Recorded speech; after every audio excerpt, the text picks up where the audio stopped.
All right, so I'll jump in here. I got like a bunch of little lily pads to jump off of to finish my Batman Beyond thought. I've been watching Batman Beyond. Anybody who hasn't watched it, it's from the 90s. It's like one of the last. The Return of the Joker one is it's so good, so fucking good. It's so good. Just like that's an actual mystery done really well. And between the voice cast, the voice acting, the direction, the writing, all of the show is just really good, and it addresses a lot of superhero stuff that I had forgotten how much I missed. I had forgotten how important civilians are to a superhero story, because civilians have just disappeared after Batman v Superman. No, after Man of Steel, I should say, when Metropolis is decimated. Yeah. And everybody was horrified. Superhero stuff went like, oh, I guess we can't have casualties. No more casualties. No more huge human casualties. And so all the fights are done in these like abyssal wastelands where nobody is. And I'm like, oh, okay. But like Batman Beyond, what's great is that Terry has to stop being Batman fighting somebody so he can be Batman saving somebody. Or, you know, you have these interesting concepts. Like, since it's the future, it's like Doctor Who. Anything is possible, and we don't have to worry about the physics of it. It doesn't, you know, pseudoscience or whatever. It doesn't matter. Come up with any argument you want. None of it matters when you have a character who can change the way that sound waves are processed by the brains that nobody can understand each other. But, like, just the idea of this character who can make it so that nobody can understand each other, and that's his superpower, is that he creates this wavelength that nobody can hear and nobody can pick up, but it makes it so that nobody can understand each other. It's all babble. And now Batman has to go out and try and fix this problem. But while he's trying to fix it, the entire city's going crazy because nobody can talk to each other. So there's a crane falling off of a skyscraper, and he has to figure out how he's going to catch that while all this nonsense is happening, and he can't talk to Bruce, and he can't figure this out. He just has to go out and figure it out how to do it in the moment. We never get that anymore. There's no problem solving in superhero stuff. It's just, I'm going to punch it as hard as I can, and after a while, it's going to go down. It's like, no, but like, how are you going to stop the helicopter from crashing into the freeway? Because you don't have super strength, and you can't fly, so what's your plan? That's one of my favorite moments in Under the Red Hood.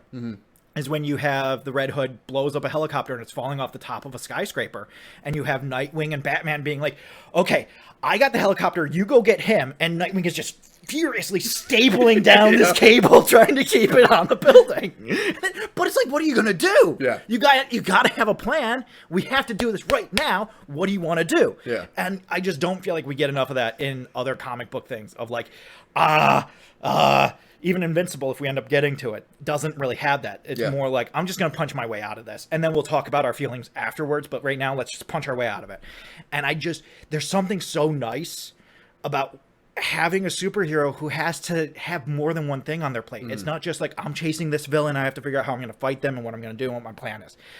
I'm chasing this villain, but I also have to save these civilians. And also, all the animals at the zoo are going fucking crazy because there's this high-frequency noise going off. So now I have to fight this gorilla and these elephants and save these zookeepers and do this and take care of my homework and get home by 9. This is so much more interesting than so much superhero stuff now. And it's just this animated show from the late 90s. It's really good. I really love it. It's so good. If you've never seen Batman Beyond, it's a lot of fun. Oh, it's so much fun. It's a lot of fun. And it's not just a pastiche on Batman where it's like, oh, this is the new version of the Riddler or whatever. You know, there's the Joker gang is there. And you do have alludings to Mr. Freeze and Bane. We get to see what Bane looks like at the end of his life when he's been living off of Venom for so long. Really interesting concepts. Really, really cool things that they do. And that's how I love that, how, like you said, they don't reinvent the villains. They just have people who are their acolytes create gangs based on those. Exactly. And that's awesome. So it's a great idea. We have Talia al Ghul show up. No proper Ra's al Ghul. But even then, you have great moments where you have Terry comes into the Batcave and he's talking to Bruce. And he's like, I read the file on Raz. He's this and this and this, and he uses the Lazarus Pits and blah, blah, blah, blah, blah. And Talia comes up to him and she's like, well, you're not wrong. It's pronounced Raish, not Raz. And I'm just sitting there like, I said that like 2 minutes ago. I just chastised Terry for calling him Raz. It's not Raz, it's Raish. Anyway, awesome. I do love going back to cartoons like that right around the turn of the century where it's, I don't know what it was in the water, but the superhero content from there was just so much different than the large-scale concepts that we have nowadays. Yeah, I agree. Even X-Men 97. When was the last time you saw anybody save civilians in X-Men 97? No. It didn't come up. It wasn't a thing. No. It wasn't a thing. We had arguments over whether They you do it for the sure right talked thing. about it. They talk about it, But they don't they fucking never do it. show it. It's never part of the actual plot. I mean, you could kind of say the whole final episode with Charles getting into Magneto's mind is him saving civilians. But No, but we're talking like practical means. Yeah, like no direct. Jumping and making sure someone doesn't get crushed by something. Yeah. Having Spider-Man have to stop a fight because he has to go and catch something before it lands in the middle of the street. Yeah. These are the things that I'm interested in. I agree. One of the things I like about Spider-Man 2, the game, is that they have moments like that where Peter, when he's possessed by the symbiote, is doing all kinds of crazy shit and destroying things in his vendetta to stop something. And everybody's like, dude, what the fuck are you doing? Because that's the appropriate reaction. Whereas, like, if Tony goes through and blows up an entire street, nobody cares. It's not a problem. Tony's gonna go and blow a bunch of cars in a parking garage. Not an issue. Don't even worry about it. Don't sweat it. It's not a problem. I did want to give a quick shout out to Dropout TV as one of my monthly shout out to Dropout. They've had some really great content recently. They started a new show called Smarty Pants, which is basically it's not even competitive PowerPoint. It's just like comedic PowerPoint. Okay. So you have 3 comedians come up and they each have a PowerPoint slide that they've gone through where they're talking about something, and it's presented as like a PowerPoint, but it's ridiculous things. So you have my boy Jacob Wasaki did one about who are the best cryptids to blaze with. This is the kind of level of content that we're talking about. Jessica Ross had a great one recently about how wrestling and drag are actually the exact same thing. And it's like, That's funny. Oh yeah. No, but they are. Yeah. Like, and she breaks down, you're like, yeah. Yeah, you No, can't look they at Gold are. Dust and not say that is just a This drag is what queen. she says, Yeah. exactly. She talks about gold dust in Oh my China, and God. she's like, tell me again about how there's not gender play in wrestling. Oh, are you And then you're kidding going to have me? all these men stripped down to their skivvies and wrestle. There is gender play in wrestling. Dimension 20 Junior Year is coming up on its finale. Okay. If you want to catch up on that, anybody, it is a haul. I won't tell you that it's going to be a quick thing. I think there's probably about 20 hours of content. Oh, jeez. But no, actually, no, it's like 40 hours of content because it's almost 2 hours an episode, and there's 20 episodes. Oh, wow. So there's Jesus. a lot of stuff to catch up on if you want to catch up on Junior High. 20 movies. Yeah, but or on Junior Year. It's really good, though. And Brennan Lee Mulligan, as always, fucking killing it. One of the greatest storytellers of our age. And speaking of, they also had him on their award-nominated, or hopefully, knock on wood, award-nominated show, Very Important People, which is just like an interview show, but the person being interviewed is put in a like full body costume with prosthetics, and they don't get to see it ahead of time. So they're just put in this costume without seeing anything, and then they're shown themselves in the mirror, and then they're pushed out to do an interview. Oh, Jesus Christ. And so they had one where Brennan is dressed, and he's just covered in furs and hair and stuff. Oh, that's amazing. And he goes so ham, and it's so good. I loved amazing. it. I did want to touch on, to finish off, I did want to hit the trailer park really quick, because we do. There's one big one, There's and I wanted there's to at bring least that 2 up. things that I wanted to talk about. Do you want to talk about Wicked, or do you want to talk about Rings of Power? Rings of Power. Let's talk about Rings of Power. Rings of Power Season 2. I want to Official trailer's out. I want to have faith in this. I have zero faith. I really want to. I don't, but I want to. And that's the sad thing, is they know the reaction that first season got. Yeah. So they needed to put out a trailer that put everyone at ease, and they failed. Well, I'm not saying the trailer looked bad. The trailer is just, I don't know what to do with it. I don't either. Like, apparently Sauron is a shape changer, and now he looks like an elf, and we're Yeah, gonna do I the exact same don't plot as the first understand season, where this it's like, shit. who's Sauron? Who's Sauron? We did that last season. Yeah. You had 3 Saurons, and only one of them ended up being Sauron, and none of it was in any way satisfactory. So now we're gonna play Who's Sauron again? And, like, you're going to show a trailer and not tell us if Isildur lived. Oh. I mean, I don't know what How I'm do going we to do. know if I was Isildur so beside lived? myself. I don't know if I can get over it. If Isildur died in that house, I don't know if I'll ever get over it. See, it just looked like more of the same, which, Yeah. once again, we didn't hate the first season. No, I gave it a just- solid, like, B-. Yeah, it was in that range. It's just, it's like, this is a property that you're literally spending $1 billion on for the show, and it's got to be an A. When you spend Yeah. that much money, you got to nail it. You gotta be an A. And like I was looking back at clips of the first season and just being like, oh yeah, that whole thing with Gandalf and then the weird white Gandalf ranger thing, things. and like how the Mount Doom came about with fucking water, and then the volcanic ash that killed nobody. That killed nobody. The giant explosion that killed nobody, Christ, even though dude. Galadriel is standing right in front of a giant wave. That Yeah, will and kill she's anybody. not indestructible. No, she is not. She is immortal in the sense that she can't die by a age. Yeah. But like she can still die. Yeah, she fucking died. Tell that to the guy from Lothlorien who gets fucking capped on the wall. That's Elves right. can die. A lot of elf bodies were lying there. And, Elves can die, guys. Yeah. But just like this whole thing, this is what I come back to is like they show us these characters. And I'm like, oh, that's right. There was that one elf who was in love with the woman. He was in that one like quick scene. What is this gonna be a thing? Is he And gonna be a that's what character? this trailer looked like. It's like, okay, we got to get every main character from the first one and have a nonsensical trailer and just throw them in at certain spots. Like you had the dwarf and his wife, Yeah. and you have the elf, and you're like, oh, just throw them in real quick so everyone can be like, I know, and then don't say anything. And you had that moment because you have a moment where you have Elrond and Durin Yes. and Galadriel all standing in a circle being attacked, and it's like, oh, shit's gonna go down, and they're gonna be ready. Are they? Are they? Is it? I'm not convinced. Let's not forget that this is the story where Galadriel got to the Grey Havens and swam back. Yeah. So let's not forget, they have made some cataclysmic decisions in this storytelling. They took the most powerful elf warrior and put her in a dress dealing with politics for half of the episodes. It's like, okay, are you going to make Galadriel this badass that you promised us she was in that first couple episodes of last season and actually have her be a badass through the entire season and not have her wasted? Well, like, that's the thing is that she's not even a good politician. No. Like, when she was going out and playing politics, she wasn't even a good politician. So why do you have her doing this? Like, I don't understand the purpose of this. Why are we doing this? You're making me feel worse now the more we're talking about this. I'm so nervous. I find it curious that they seem to be pushing really hard that this is going to be the creation of the, let me do some quick math, 9 plus 5 plus 7 is, no. 21. Yeah. So it's like the 20-ish power rings that are going to be crafted. The 9 for men, the 5 for dwarves, the 3 for elves, the 1 for Sauron, whatever you want to call it. That's what they're saying the plot of the story is going to be this season. I just have so many questions about how this is actually going to be done. Is Celebrimbor going to be an important character? Is he going to be better than he was in season 1?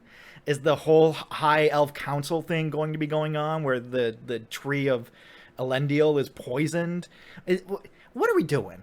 Because I just have some real doubts that you guys know what you're doing, and instead you're just kind of like throwing stuff at the wall and seeing what sticks. Here's an interesting analogy, and you tell me if I'm right on with this. How interesting is it that they've been able to take The Lord of the Rings and 100% turn it into Star Wars? Because you have 3 movies that came out first that everyone adores. Yeah.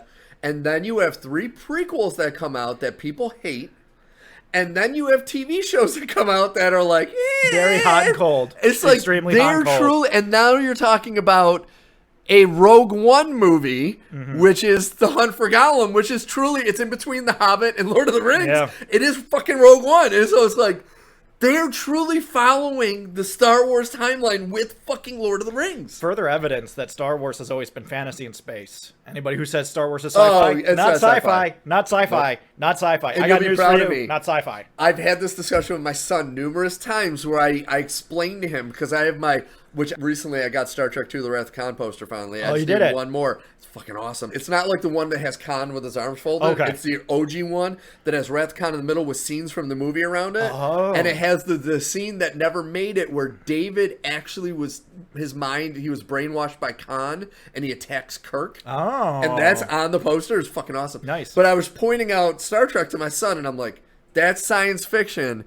because it might happen someday. Star Wars is science fantasy because it ain't fucking happening. It's not even unless science it's fantasy. happening in a galaxy It's far, not far away. even science fantasy. You know what makes science fiction science fiction? Some element of explanation as to how what is happening Yes. is happening. Science fantasy is not a thing.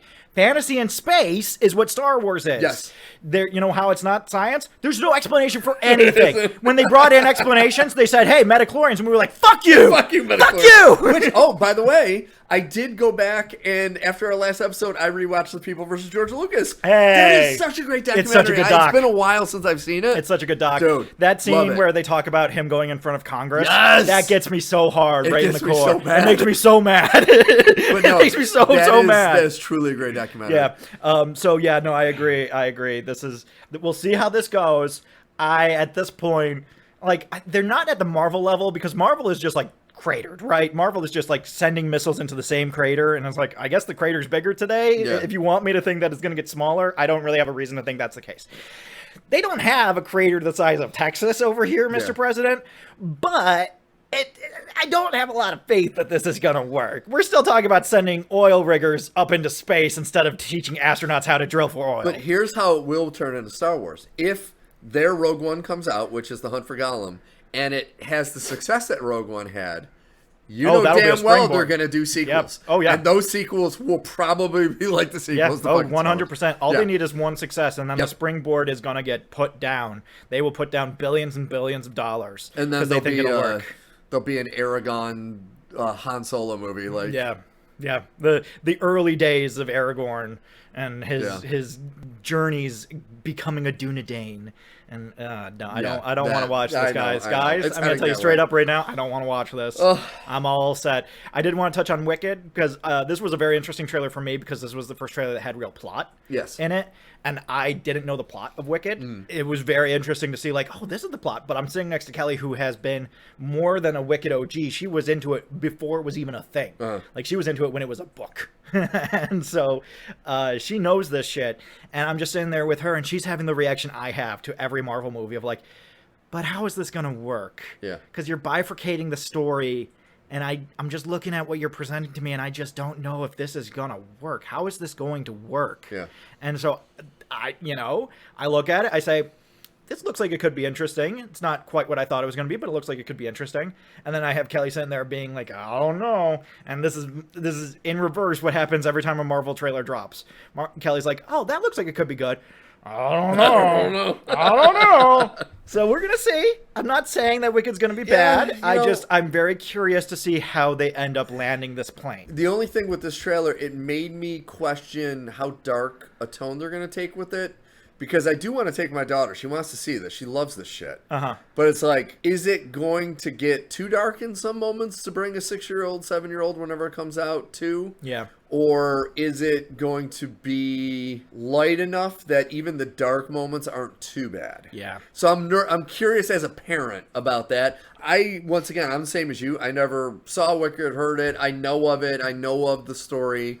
But I've never seen like a performance of it. So I'm curious to see it just because as long as they don't completely change, which if we do a watch read on that, Kelly definitely has to stay with us, not knowing what's going on with it, I'm curious to see like what my reaction to the actual storyline is. Definitely, yeah. The only issue I'll have is Ariana Grande's got an amazing voice, but it's like, haven't you learned... But with musicians in the past, just because they're amazing singers, maybe their acting isn't quite. And I'm not laying any judgment because I have not seen the movie yet. But I have that feeling from her dialogue where I'm like, it's a little wooden. That's how I felt about Ariana Grande just in general. Was that I don't know if she was acting on Disney Channel or Nickelodeon, but whichever one she was on one of them. And I look at that show and I'm like, is your acting actually any good? No. You were a teenager, so I'm not going to criticize you. You're not a teenager anymore. Yeah. So I feel like with Cynthia Erivo on one end of this, you need someone a little stronger than Ariana Grande. We'll see if it works out. I am not going to say that it can't work out, but I don't think Ariana Grande is going to be nominated for anything this year. I'm not passing judgment on Ariana Grande, but you're putting her in a massive movie. Yeah. To where like, I look at someone like Selena Gomez, and unfortunately, because of my daughter, I'm watching The Wizards of Waverly Place every fucking day. Hey, just watch Murders in the Building. Well, that's what I'm gonna say. What's the that zombie movie with Bill Murray and Adam Driver? Why can't I think of the name of it? The one that was made by Jim Jarmusch. Yes, it's like Shamblers The Dead or something. Don't Die. The Dead Don't Die. Dead Don't Die. Like, you can see her acting improving to now she's really good. She's actually a really good actress. She's awesome in it. She's an incredible actress. They never put her in a multi-million-dollar tentpole movie Yeah. right away. It's like Ariana Grande has done SNL a couple times. She was okay. She was all right. She was all right, but it's like you're putting her in this massive holiday tentpole movie. Her big thing is the voice. She doesn't have to do any acting on the voice. No. She just has to be a host. Yeah. That's all she has to do. So I worry that this I'm is an concerned. instance where she has been picked for some reasons, not all of them justifiable. So we'll see. Because, like, if you look back at The Bodyguard, nobody criticizes the movie in general, but Whitney Houston's acting wasn't the best because it was her first fucking movie. Yeah. So you're not expecting your acting to be great. Yeah. But it wasn't a multi-billion-dollar. It was a love story thriller that became this thing. See, I just can't believe Kevin Costner as a bodyguard at any level. He actually pulled it off in it, though. Really?